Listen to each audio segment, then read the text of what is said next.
ఏపీలో కూటమి ప్రభుత్వంపై వైసీపీ నేత మాజీ ఎంపీ మార్గాని భరత్ తీవ్రస్థాయిలో విమర్శలు గుప్పించారు. జయంతికి వర్ధంతికి తేడా తెలియని నారా లోకేష్ రెడ్ బుక్ పేరుతో రాష్ట్రంలో అల్లకల్లోలం సృష్టిస్తున్నారని మండిపడ్డారు. జగన్ కుటుంబ సభ్యులపై సోషల్ మీడియాలో ఉన్మాదం అనదగ్గ రీతిలో ట్రోలింగ్ జరుగుతుందని అన్నారు. ఫేక్ ఛానల్స్ తో జగన్ కుటుంబాన్ని టార్గెట్ చేశారని మండిపడ్డారు. సోషల్ మీడియాలో ఆర్గనైజ్డ్ క్రైమ్ జరుగుతుందంటూ ఆగ్రహం వ్యక్తం చేశారు. నారా లోకేష్ కు ఒకటే చెబుతున్నా, అధికారం ఎప్పుడు శాశ్వతం కాదు, చట్టం ఎవరికి చుట్టం కాదు, భవిష్యత్తులో ఆ చట్టం మీ మెడకే చుట్టుకుంటుందని హెచ్చరించారు. ఆర్గనైజ్డ్ క్రైమ్ కొన్ని సైట్స్ పెట్టుకుని వెబ్ ఛానల్స్ పెట్టుకుని ఇవాళ సాక్షాత్తు జగన్మోహన్ రెడ్డి గారి కుటుంబం పైన, జగనన్న కుటుంబం పైన, జగనన్న శ్రీమతి గారైన భారతమ్మ పైన ఈ రకమైన దుష్ప్రచారం చేస్తా ఉన్నారు. ఎంత దారుణాతి దారుణంగా M9 అంట, ఏదో న్యూస్ ఛానల్ M9, ఇంకోటి ఇది ఏంటంటే థింక్ ఆంధ్ర అంట.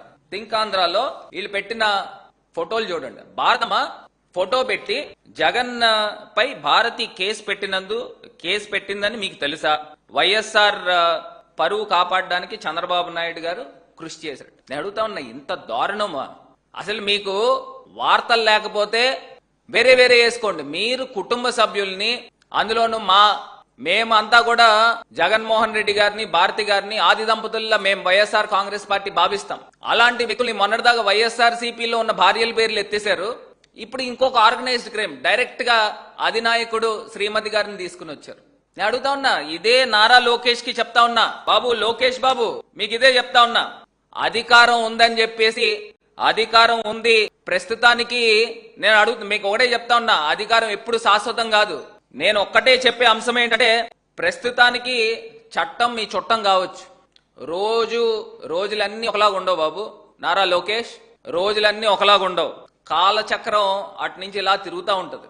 తిరిగినప్పుడు మళ్ళీ అదే చట్టం మీకు వెంటాడుతూ ఉక్కిరి బిక్కిరి చేస్తుందనే అంశాన్ని గుర్తుపెట్టుకోమని ఈ నారా లోకేష్ కి చెప్తా ఉన్నా. పంజాగుట్ట పోలీస్ స్టేషన్ లో అంట భారతిరెడ్డి గారట జగన్మోహన్ రెడ్డి గారి కేసు పెట్టారని, అప్పుడేమో చంద్రబాబు నాయుడు గారు సెటిల్మెంట్ చేశారని, ప్రతిపక్ష నాయకుడిగా వైఎస్ రాజశేఖర రెడ్డి గారు ఆయన మొరపెట్టుకుంటే ఈయన ముఖ్యమంత్రిగా సెటిల్మెంట్ చేసాడు.